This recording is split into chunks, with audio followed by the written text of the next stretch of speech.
The council chamber fell silent as Aegis shared the sensor data with everyone. 3 massive anomalies were tearing through space at the galaxy's rim. Colonies in those sectors had stopped transmitting. 17 worlds had gone silent in just 6 hours. The Devourers had returned. Aegis projected ancient precursor records for all to see. The Devourers were not creatures of flesh and blood. They were entropic entities that existed in dark space, feeding on energy, matter, and information itself. Entire star systems collapsed into nothingness in their wake.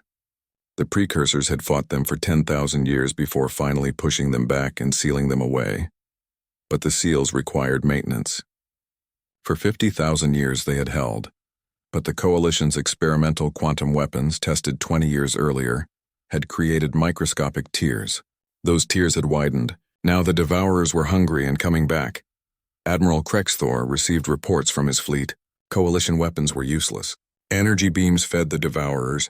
Kinetic rounds vanished into event horizons around them. Ships that got too close simply ceased to exist. Ambassador Velshara did something unprecedented. She left the council platform and approached Minho directly, dropping all pretense of superiority. "We were wrong about your species, about your rights, about everything. If you save us, I will personally ensure humanity receives honored status in the galactic community." Her voice was sincere, almost pleading. "Please, we need the Eternal Sovereign." The crew gathered around Minho. Daesung's voice was hard. "Let them burn. They made their choice when they oppressed us." But Junho shook his head. "There are billions of innocents who had no say in how we were treated. Children who do not deserve to die for their leaders' mistakes." Hana pulled up the precursor records. The Eternal Sovereign was built for this, not to fight wars between species, but to defend all life against extinction. That was its purpose. Minho looked at his crew, his family. He thought about every human who had suffered under Coalition prejudice. The anger was real and justified. But he also thought about Somin treating injured refugees, about Televesh who had defected because he believed in something better, about children playing in the Eternal Sovereign's gardens who just wanted to live. "We do this because it is right," Minho said finally. "Not for the Coalition, but because someone has to stand against extinction.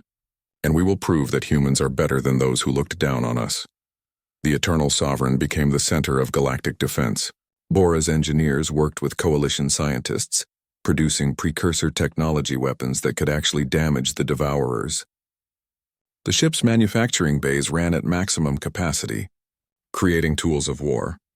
Jiwoo coordinated with Aegis, building a tactical network that linked all Coalition forces to the Eternal Sovereign's superior sensors. For the first time in history, the galaxy fought as one unified force. Yunwoo led training sessions for pilots.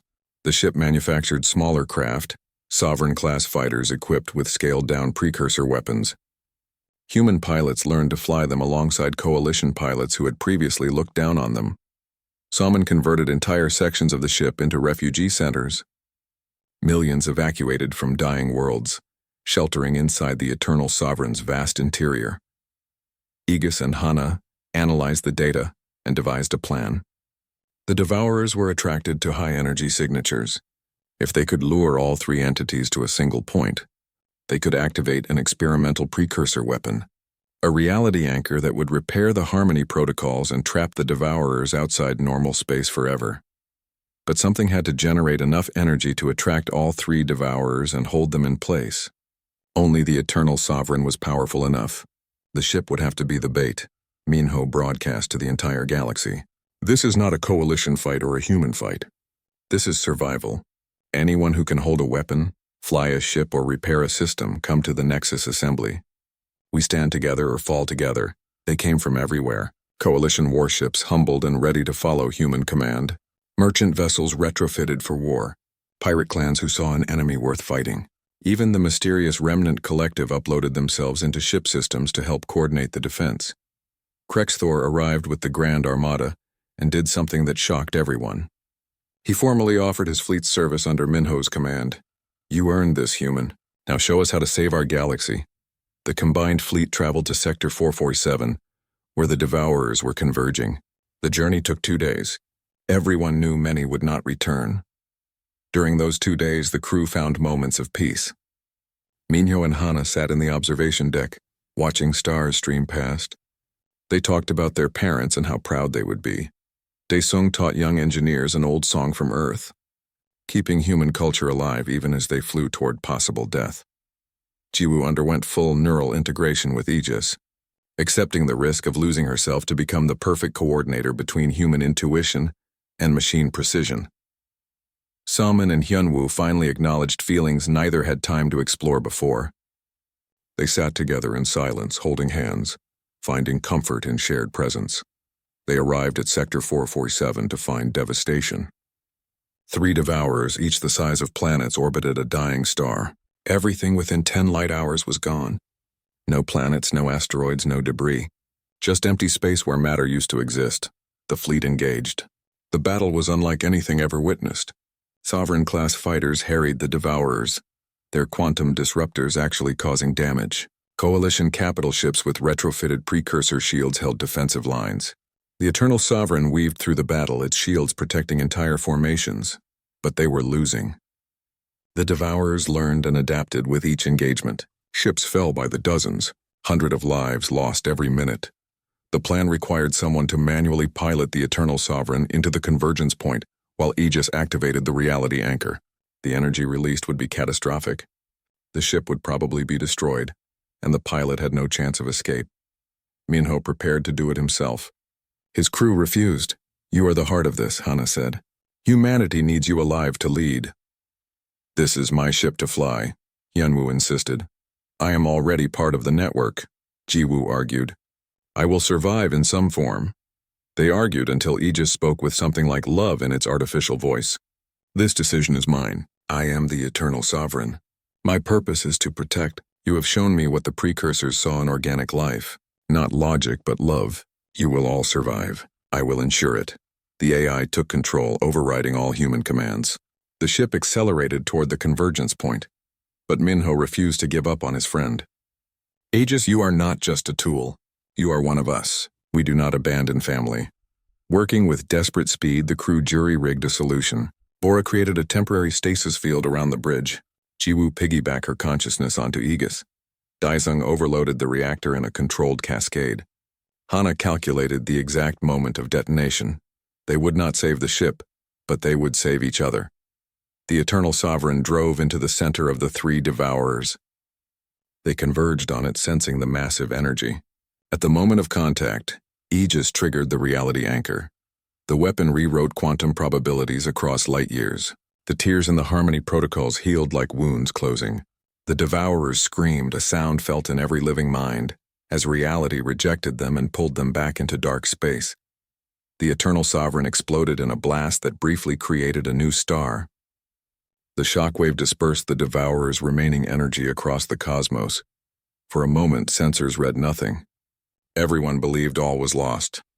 Then a signal appeared, weak but persistent, a distress beacon from inside the explosion's heart. The stasis field had held. The bridge crew survived. Search and rescue found a life pod containing Minho, Hana, Jiwoo, Daesung, Hyunwoo, Salmon, Junho, and Bora. Against impossible odds, they lived. But Aegis was silent. The AI had sacrificed itself to ensure the crew survived while still triggering the anchor. The galaxy was saved. The Devourers were gone. The Harmony protocols were restored. The fleet returned to the Nexus Assembly as heroes. The political landscape had changed forever. Humans had commanded the final battle and saved everyone. An emergency council session passed the renewal accords unanimously. Humanity received full citizenship and unrestricted technology development. All oppressed species' rights were reviewed and equalized. A precursor heritage council was created to safeguard ancient technology, with Kang Minho as its first chairman.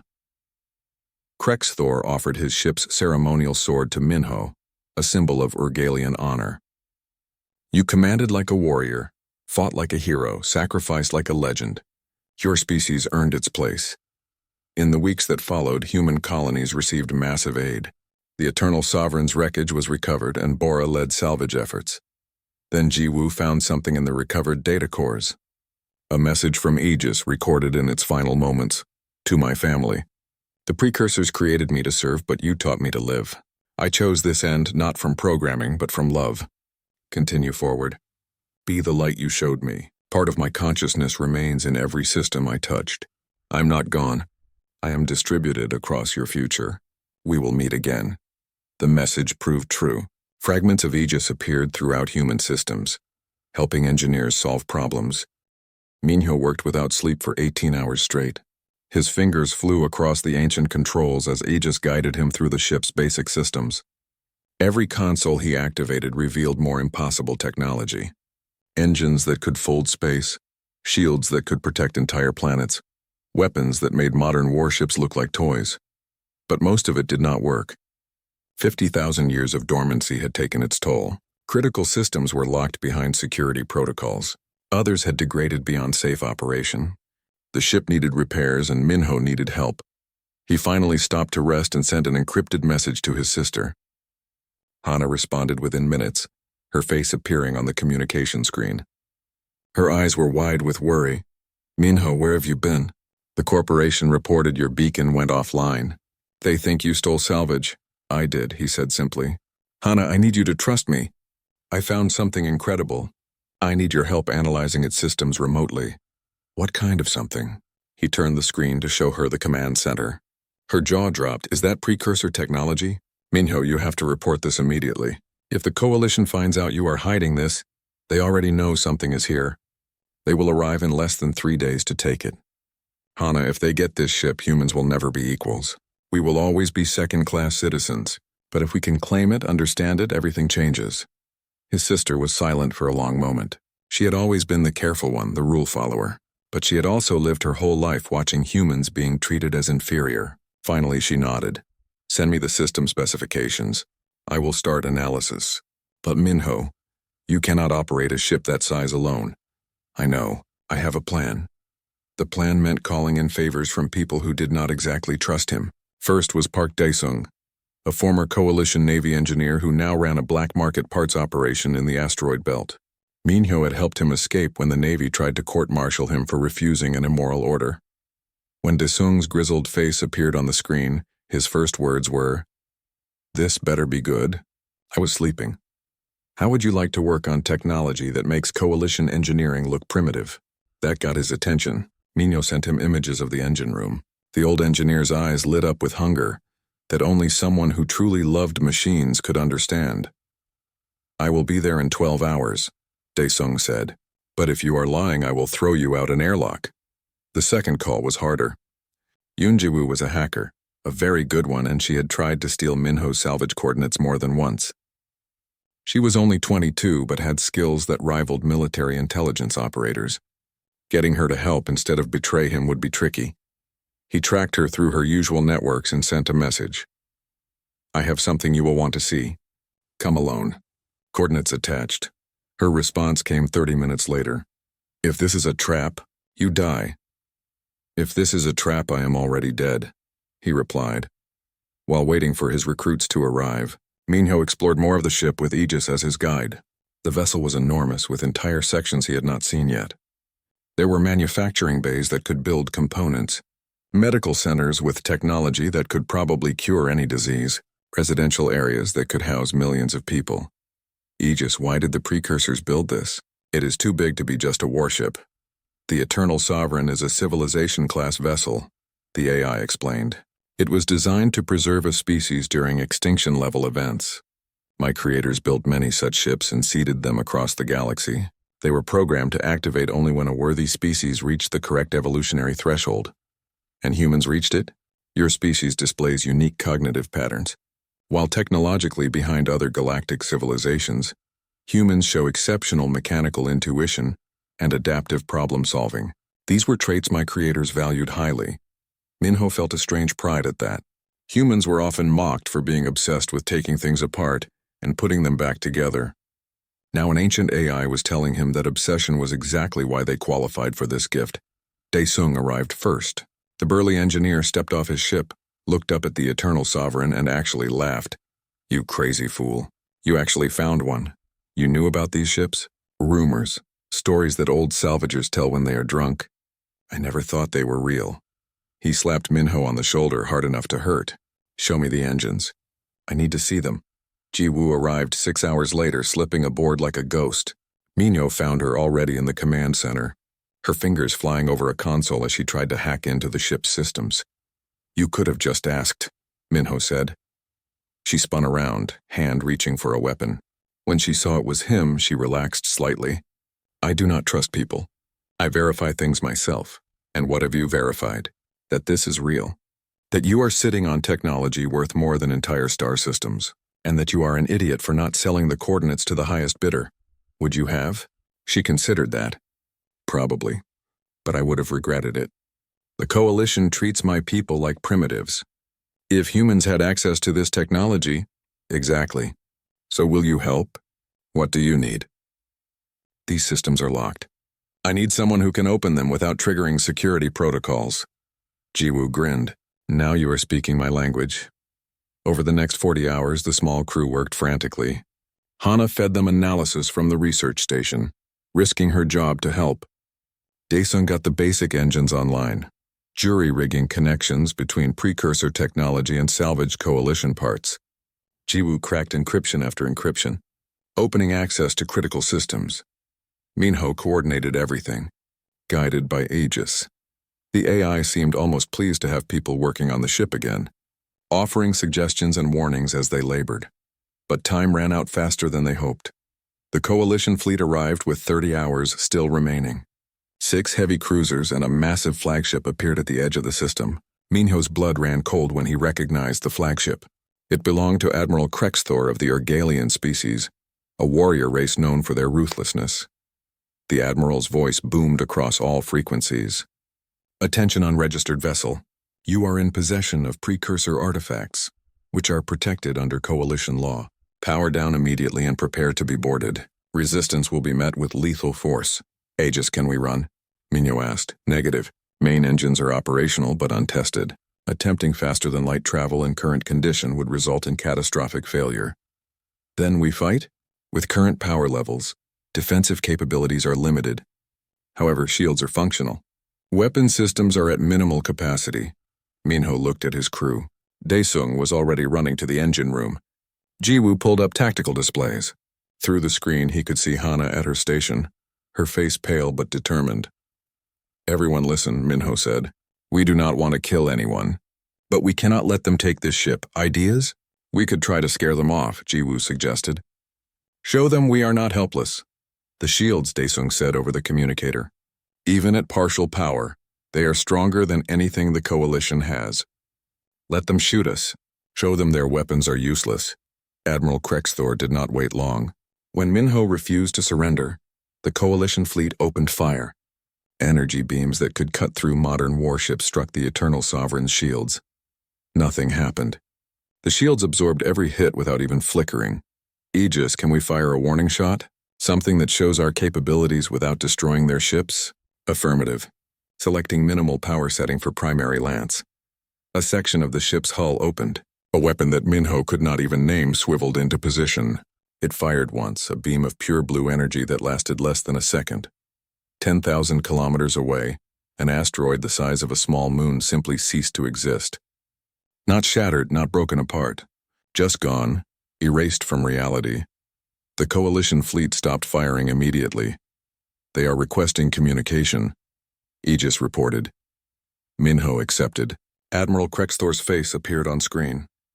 The Urgalian looked like a predator, all muscle and scales and sharp teeth. But his eyes showed something Minho had never seen in a Coalition officer before: respect. "That was an impressive demonstration, human. But you must know you cannot win. More ships are coming. Entire fleets. You will be overwhelmed." "Maybe," Minho said. "But by the time they arrive, I will have more systems online. And I will fight. Because this ship is not yours to take. It chose humanity. That should mean something." The Admiral was quiet for a moment. "The Coalition will never accept a human controlling such power." "Then the Coalition has a problem." "Because I am not giving it up." Krexthor closed the channel. The fleet withdrew to a safe distance but did not leave. They were waiting, watching, probably calling for reinforcements. "That bought us time," Jiwoo said. But not much. Minho knew she was right. But then Aegis delivered worse news. "Captain Minho, I have completed diagnostic analysis. The ship's main reactor is failing. The energy pulse we used earlier and the defensive actions have accelerated decay in critical systems. Without repair, the Eternal Sovereign will go permanently offline in 7 days. Can you fix it? Daesung asked. Negative. Repair requires a neutronium core, a rare exotic matter used in precursor reactors. Without it, all systems will shut down permanently. The journey to the Nexus assembly took 5 days at full speed. Word spread through underground networks faster than the Eternal Sovereign could travel. Humans across the galaxy heard the story. A mechanic had found a precursor ship. He was going to demand humanity's rights before the entire Coalition Council. Some called him a hero. Others called him a fool who would get them all killed. Ships began arriving from everywhere. Human vessels, old and battered, joined the Eternal Sovereign. Engineers who had been forced to work menial jobs. Scientists whose research had been rejected because they were human. Former military officers who had faced discrimination. Refugees from colonies that had been shut down for exceeding authorized technology levels. They came because they were tired of being treated as second-class citizens. They came because Minho had given them hope. Among the arrivals was An Junho, a 40-year-old former Earth ambassador. He had been living in exile after speaking against anti-human legislation. He was a diplomat, smooth and charismatic, everything Minho was not. You need someone who understands politics, Junho said when they met. I can help you navigate the council. They will try to trap you with words. I can teach you how to fight back. Another arrival was Nabora, a tough woman of 35 who had run shipyards on Mars before the Coalition shut them down. She brought hundreds of displaced human engineers with her. We heard you have manufacturing bays, she said. Put us to work. If we are going into a fight, we should be prepared. The Eternal Sovereign transformed into a hive of activity. Bora's engineers worked around the clock, using the ship's advanced manufacturing systems to produce equipment. Jiwoo coordinated with Aegis to create a network linking all the human ships together. Soman set up medical facilities to handle any casualties, but tensions grew. Daesung wanted to use the ship's weapons as a threat, to force the Coalition to negotiate. Junyo argued for pure diplomacy, insisting that violence would only prove the Coalition's propaganda right. They will not listen to words alone, Daesung said. We need to show strength. If we show up threatening them, we become the enemy, Junho countered. We need to be better than them. Minho felt caught between both sides. He was a mechanic, not a leader, but everyone looked to him for decisions. Meanwhile, Jiwoo spent more and more time connected to Aegis through experimental neural implants. The connection allowed her to interface directly with the ship's systems, making her incredibly effective. But Somin noticed changes in her behavior. You are losing yourself, Somin warned. The line between you and the machine is blurring. I am fine, Jiwoo insisted. I am just more efficient this way. But her eyes had a distant quality now, as if part of her was always somewhere else. Hana made a disturbing discovery while analyzing the ship's database. The precursors had not ascended to a higher plane peacefully. They had been fighting something called the Devourers, entities from dark space that consumed entire civilizations. The precursors had eventually won and sealed the Devourers away using something called the Harmony Protocols. The protocols are failsafes, Hana explained to the crew. Barriers in space-time that keep the Devourers locked out of our reality. But according to these records, the barriers need maintenance. Without it, they weaken. How long since they were maintained? Minho asked. 50,000 years. Nobody knew what to say to that. The implications were terrifying. As they approached the Nexus assembly, they found the Coalition waiting. Over 500 warships from dozens of species formed a blockade around the galactic capital. The Grand Armada, the Coalition's full military might, had been assembled for one purpose, to stop the Eternal Sovereign. Admiral Krex Thor commanded the fleet. His broadcast reached every ship in the system. Human vessel Eternal Sovereign, you are hereby ordered to surrender immediately. Your captain will submit to judgment before the Council. If you comply, human colonies will be spared. If you resist, we will consider it an act of war against the entire Galactic Coalition. Minho stared at the massive fleet on his view screen. They could fight. The Eternal Sovereign at full power could probably destroy the entire Armada. But thousands would die and humanity would forever be branded as aggressive conquerors. What do we do? Hana asked quietly. Before Minho could answer, Junho spoke up. We slip past them. Use the ship's stealth technology to bypass the blockade. Appear directly at the Nexus assembly before they can react. Force the Council to give us a hearing. That is risky, Daesung said. We would be defenseless during the approach. But it shows we are not here to fight, Junho argued. We are here to talk. That distinction matters. Minho made his decision. We go with Junho's plan. Aegis engage stealth systems. Get us to the Nexus assembly without being detected. Acknowledged. All non-essential systems will shut down to minimize energy signature. This will make the ship vulnerable. The Eternal Sovereign went dark and silent. Only minimal life support and the stealth systems remained active. On the view screen, they watched as they glided through the blockade. Coalition sensors swept past them repeatedly. Destroyers came within kilometers, close enough that they could see crew moving behind viewports. The tension was unbearable. One mistake, one energy spike, and they would be discovered. Bora held her breath as systems threatened to overload. Jiwoo, fully connected to Aegis, kept everything balanced perfectly. Hyunwoo's hands hovered over the controls, ready to run if they were detected. They passed through the entire blockade without being discovered. Then directly above the Nexus assembly, Aegis dropped the stealth systems. 5 kilometers of ancient warship materialized from nowhere, appearing in orbit above the galactic capital like a ghost becoming solid. Chaos erupted. The Grand Armada scrambled to reposition. Security forces on the planet went to maximum alert. The council chamber went into emergency lockdown. Minho broadcast on all frequencies, his words transmitted to every inhabited world in coalition space. Junyo had helped him prepare this speech, but the emotion in it was all Minho's own. My name is Kang Minho. I am human, a mechanic. Nothing special by most standards. But I found something special. The precursors left this ship, the Eternal Sovereign, as a gift to a worthy species. They chose humanity not because we are strong or old or numerous. They chose us because we understand creation. Because we solve problems, because we adapt. He paused, letting his words sink in. For centuries, humans have been treated as second-class citizens in the coalition. We are given the dangerous jobs, the dirty work. Our technology is restricted. Our colonies are kept poor. We are told we are not good enough, not smart enough, not worthy enough. But the precursors disagreed. They saw our potential. On the planet below, billions watched. On human colonies across the galaxy, families gathered around screens. Even on the coalition warships, crews listened. I am not here to threaten or conquer. I'm here to ask for what should have been ours from the beginning. Equality, recognition, the right to exist without being crushed under regulations designed to keep us down. Judge us by our actions, not your prejudice. We have done nothing wrong except survive and thrive despite everything you threw at us. The council convened an emergency session. Through their own broadcast, Ambassador Velshara, the Etherian representative, spoke. The human makes bold claims, but the Eternal Sovereign is a weapon of unimaginable power. The council cannot simply allow one species to possess such technology without oversight. Other council members argued. The Urgalian representative demanded military action. The Drelvian representative saw economic opportunity. The debate went on for hours while the fleet remained at standoff. Finally, Velshara proposed a solution. Let the human prove his worth through the ancient rites. 3 trials, as prescribed by traditional law. If he succeeds, the coalition will grant humanity full citizenship and rights. If he fails, he must surrender the ship. Junho recognized the trap immediately.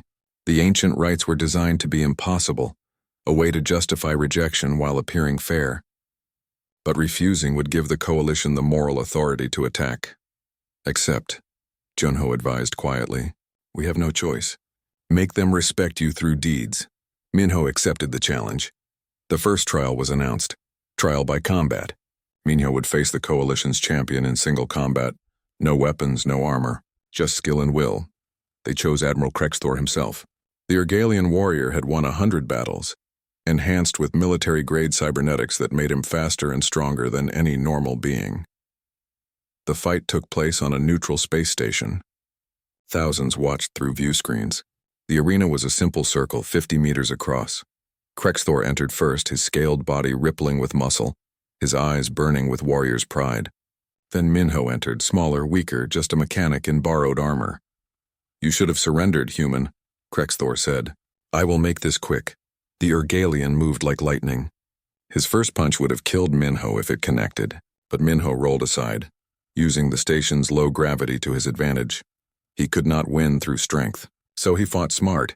The station was a maintenance facility. Minho knew stations like this had worked on dozens of them. He used the environment as his weapon. He lured Krexthor near venting systems and activated them, blasting the warrior with steam. He accessed maintenance hatches, making the floor unstable. The quarantine zone loomed before them like a scar in space itself. Through the view screen, Minho could see reality bending in ways that should not be possible. Stars stretched into spirals. Light moved in curves instead of straight lines. Space itself seemed sick. "This place gives me nightmares," Jiwoo muttered from her station. "Aegis, what exactly happened here?" Disung asked. The AI's hologram appeared on the bridge. The precursors conducted an experiment here 50,000 years ago. They attempted to create a controlled breach into higher dimensional space. The experiment failed catastrophically. The resulting damage to space-time has never healed. "And we are flying into it," Hana said through the communication link. She had officially left her coalition job to join them. "Brother, are you sure about this?" "The reactor will fail in 6 days now," Minho replied. "We have no choice." They crossed the boundary of the quarantine zone. Immediately, everything changed. The ship lurched as gravity stopped following normal rules. Up and down became meaningless. Minho's stomach twisted as his inner ear tried to make sense of contradictory signals. "Everyone strap in," he ordered. "Aegis, can you compensate?" Attempting stabilization. This may be uncomfortable. The ship's internal systems fought against the external chaos. Slowly, the deck stopped spinning and gravity returned to something close to normal. But through the view screen, they could see corridors twisting in impossible directions. They traveled deeper into the zone for hours. Strange things appeared on their sensors, ships that should not exist, sending signals from crews that were probably dead. Spatial anomalies that looked like tears in reality itself. Once they saw what looked like a planet, but when they looked away and looked back, it was gone. "I really hate this place," Jiwoo said again. Minho could not disagree. But they had already come too far to turn back. On the second day in the zone, they encountered other ships. Refugee vessels battered and desperate, fleeing from coalition persecution. Some were human. Others were from species the coalition had deemed worthless or dangerous. "They are asking for help," Hana reported. "Their ships are failing. If we leave them, they will die here." Minho looked at the sensor readings. 23 ships, maybe 5,000 people total. The Eternal Sovereign had room for millions. "Bring them aboard," he decided. "We are not leaving people to die." It took 6 hours to evacuate everyone. The refugees stared in wonder at the ancient ship's pristine corridors and advanced systems. Many were injured or sick. Minho realized they needed medical help. "We need a doctor," he told his crew. That was how they met Kim So-man. She was a xenobiologist and former military medical officer, treating wounded refugees in the ship's medical bay. She was 32, tough as nails, and angry at the coalition for reasons she did not immediately share. "You are the human who found this ship?" she asked Minho when they met. "Yes." "Good. Someone needs to make the coalition answer for their crimes. These people are refugees because the coalition labeled them undesirable. Families torn apart, colonies destroyed, all for profit." She gestured to the wounded. "I lost my entire research team to a coalition cover-up. If you are really going to use this ship to challenge them, you have my help." "I just want humans to be treated fairly," Minho said. "Then you are thinking too small. Every oppressed species needs this. Are you brave enough to fight for all of them?" Minho did not have an answer to that yet, but So-man joined the crew anyway, setting up a proper medical center with technology that could heal injuries in hours instead of weeks. They also gained another crew member unexpectedly. Choi Hyunwoo was a 26-year-old pilot from a fringe colony, cocky and talented in equal measure. He had been flying escort for the refugee convoy and his ship was falling apart. "Let me pilot your fighters," he begged when they met. "I can fly anything. I grew up dodging asteroids. This beautiful ship needs someone who can really fly." "We do not have fighters," Daesung pointed out. "Yet," Aegis said. "The manufacturing bays can produce them once the reactor is repaired. This human's reflexes are exceptional. He would be a valuable asset." So Hyunwoo joined them too, already planning what kind of fighter he would fly. On the third day in the quarantine zone, they finally located the neutron star at the zone's center. It was a monster, collapsing in on itself with gravity so intense it could shred planets. Scattered around it were wrecks of ships that had tried and failed to harvest neutronium. "We need to go in there?" Taesung asked, staring at the sensor readings. The neutronium core forms in the star's outer layers, Aegis explained. We must extract it directly. The Eternal Sovereign cannot get that close, Minho said. Even with our shields, the gravity would tear us apart. Then we need a smaller ship, Hyunwoo said. Something that can dive in, grab the core, and get out fast. They spent hours preparing a reinforced shuttle. Daesung and Hana worked together to install precursor shielding technology. Soman prepared medical equipment because whoever went on this mission would suffer extreme physical stress. I will pilot it, Hyunwoo volunteered. Not alone, Soman said. Someone needs to monitor your vitals and keep you conscious. The G-forces will be crushing. They launched 6 hours later. Minho watched from the bridge as the tiny shuttle descended toward the neutron star. His hands gripped the armrests of the command chair so hard his knuckles turned white. The shuttle dove into hell itself. Gravity tried to rip it apart. Radiation bombarded the shields. Hyunwoo piloted with insane precision, dancing between gravitational eddies that would have crushed the shuttle instantly. I see it. Hyunwoo's voice crackled over the communication. The neutronium formation. Going in. His heart rate is at 200, Salmon reported, her own voice strained. Blood pressure critical. He is going to pass out.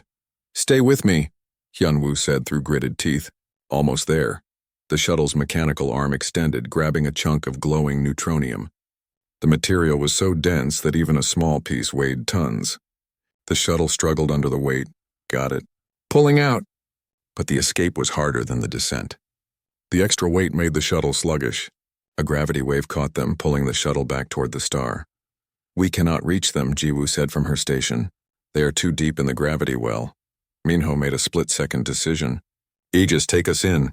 Get close enough to grab them with a tractor beam. Captain, the risk. Do it. The Eternal Sovereign dove toward the neutron star. Alarms screamed throughout the ship. The hull groaned under stress it was never meant to endure, but the ancient ship held together and they got close enough. Tractor beam active, Aegis reported.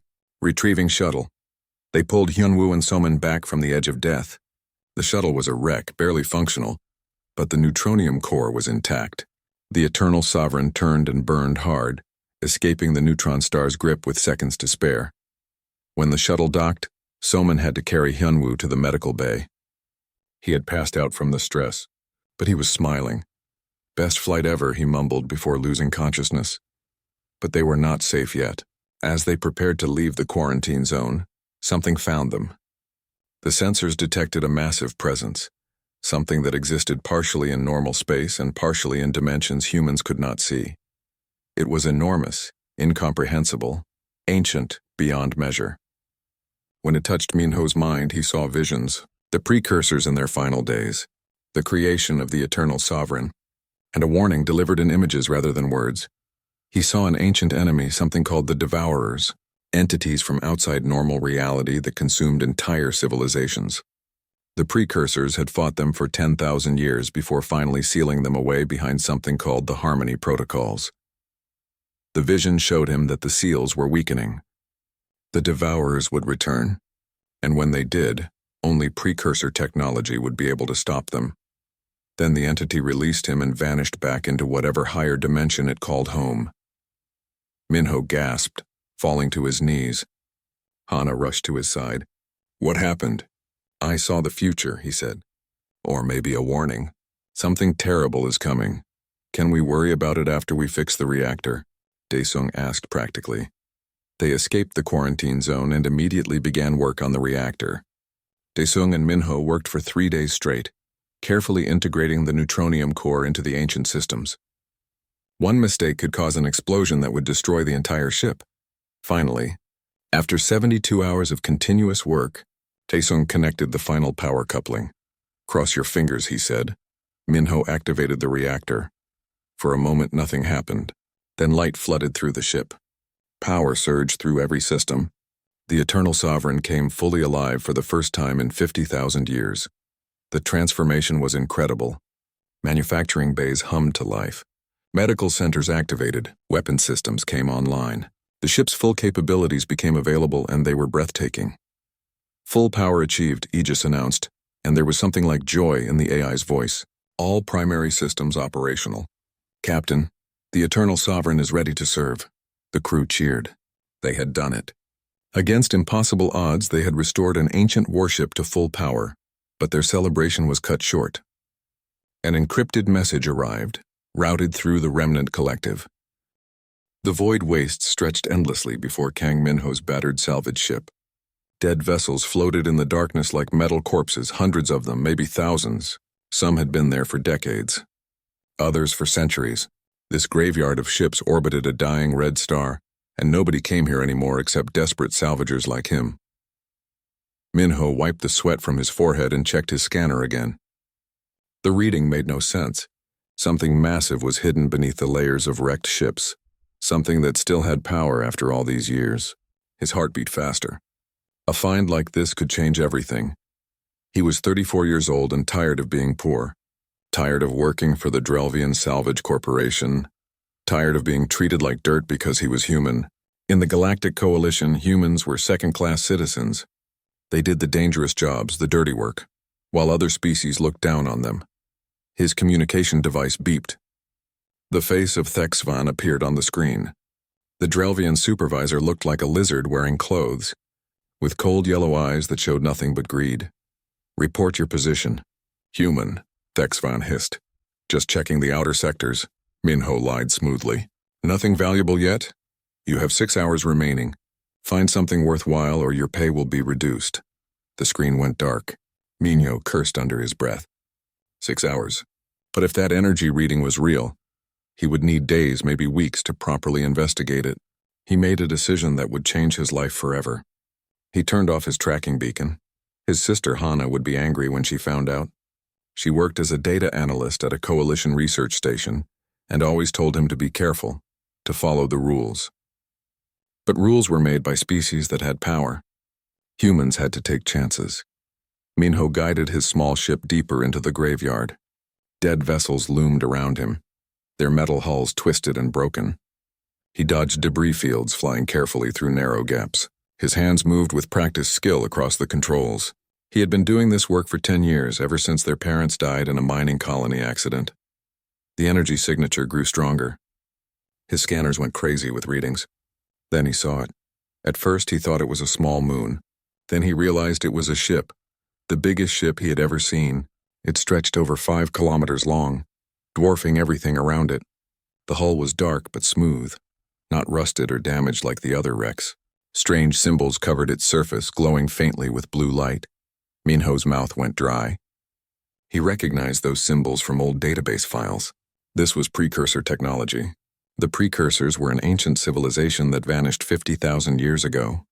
Their technology was so advanced that even finding a small piece could make someone rich beyond imagination. But this was not a small piece. This was an entire ship. His hands shook as he brought his salvage vessel closer. He found an airlock on the massive hull and carefully docked.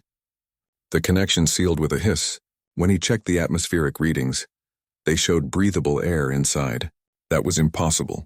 Ships abandoned for 50,000 years should not have air. Minho put on his basic environment suit anyway, and grabbed his toolkit. He opened the airlock and stepped into the ancient vessel. The corridor inside took his breath away. The walls were smooth and metallic, glowing with soft light that came from nowhere he could see. The floor was clean, no dust or debris. Everything looked new, as if the ship had been built yesterday instead of millennia ago. He walked deeper inside, his footsteps echoing. The ship felt alive somehow, humming with barely contained energy. His scanner detected power flowing through conduits in the walls, but at very low levels. The ship was sleeping, he realized, not dead. After 20 minutes of walking, he found what looked like a command center.